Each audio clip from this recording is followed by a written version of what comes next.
5 ನಿವೇಶನ ಜೊತೆಗೆ 4 ಮನೆ 92 ಎಕರೆ ಕೃಷಿ ಜಮೀನು 92 ಎಕರೆ ಎಷ್ಟಾಯ್ತು ರೀ 8,100 1.15 ಕೋಟಿ ಮೌಲ್ಯದ ಚಿನ್ನಾಭರಣ ವಾಹನಗಳು ಮತ್ತು ನಗದು 9.43 ಕೋಟಿ ಒಟ್ಟು ಆಸ್ತಿಯ ಮೌಲ್ಯ ಅದರ 6.11 ಕೋಟಿ ಅಕ್ರಮ ಆಸ್ತಿಯ ಮೌಲ್ಯ ಟೋಟಲ್ ಆಸ್ತಿ 9.43 ಅಕ್ರಮ ಆಸ್ತಿ 6.11 ಕೋಟಿ ಇದಕ್ಕೆ ಲೆಕ್ಕಿಲ್ಲ 6.11 ಕೋಟಿ ಎಲ್ಲಿದು ಏನು ಅಂತಂತೇಳಿ ಈ ರೀತಿ ನಮ್ಮ ಬಸನಗೌಡರದಾದ್ರೆ ನರೇಂದ್ರ ಕುಮಾರ್ ಎಂ ಸಹಾಯಕ ಇಂಜಿನಿಯರ್ ಲೋಕೋಪಯೋಗಿ ಇಲಾಖೆ ವಿಭಾಗ 1 ಬೆಂಗಳೂರು ಇವರು 5.95 ಕೋಟಿ ಮೌಲ್ಯದ 3 ಮನೆ 4 ಎಕರೆ ಕೃಷಿ ಜಮೀನು 2.56 ಕೋಟಿ ಮೌಲ್ಯದ ಚಿನ್ನಾಭರಣ ವಾಹನಗಳು ಮತ್ತು ನಗದು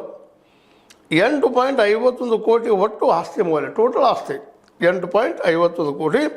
ಅದರ ಅಕ್ರಮವಾಗಿ ಗಳಿಸಿದ್ದು 5.75 ಕೋಟಿ ಇದಕ್ಕೆ ಲೆಕ್ಕಪತ್ರ ಇಲ್ಲ ಈ ಪ್ರಮಾಣದಲ್ಲಿ ಗಳಿಸಿಕೊಂಡಿದ್ದಾರೆ ನಮ್ಮ ನರೇಂದ್ರ ಕುಮಾರ್ ಅವರು. ಅಂದರೆ ಪುಷ್ಪ DR ಅನ್ನುವಂಥ ಹೆಚ್ಚುವರಿ ನಿರ್ದೇಶಕಿ ಆಡಳಿತ ಕೃಷಿ ಮಾರಾಟ ಮಂಡಳಿ ಕೇಂದ್ರ ಕಚೇರಿ ಬೆಂಗಳೂರು ಇವರ ಆಸ್ತಿ ಏನಪ್ಪ ಅಂದ್ರೆ 7.57 ಕೋಟಿ ಮೌಲ್ಯದ 1 ನಿವೇಶನ 3 ಮನೆ 1 ವಾಣಿಜ್ಯ ಸಂಕೀರ್ಣ 20 ಗುಂಟೆ ಕೃಷಿ ಜಮೀನು ಅರ್ಧ ಎಕರೆ ಆಮೇಲೆ 78.22 ಲಕ್ಷದ ಮೌಲ್ಯದ ಚಿನ್ನಾಭರಣ ವಾಹನಗಳು ಮತ್ತು ನಗದು ಆಮೇಲೆ 8.15 ಕೋಟಿ ಒಟ್ಟು ಆಸ್ತಿ ಮೌಲ್ಯ ಟೋಟಲ್ ಅದರೊಳಗೆ ಅಕ್ರಮ ಆಸ್ತಿ 5.93 ಇದೇ ರೀತಿಯಾಗಿ ಪ್ರವೀಣ್ ಶ್ರೀಹರಿ ಬಿ ಇವ್ರದ್ದು ಸೂಪರಿಂಟ್ ಇಂಜಿನಿಯರ್ KRIDL ಬೆಂಗಳೂರು ಇವ್ರದ್ದು 4.63 ಕೋಟಿ ಮೌಲ್ಯದ 2 ನಿವೇಶನ 4 ಮನೆ 11 ಎಕರೆ ಕೃಷಿ ಜಮೀನು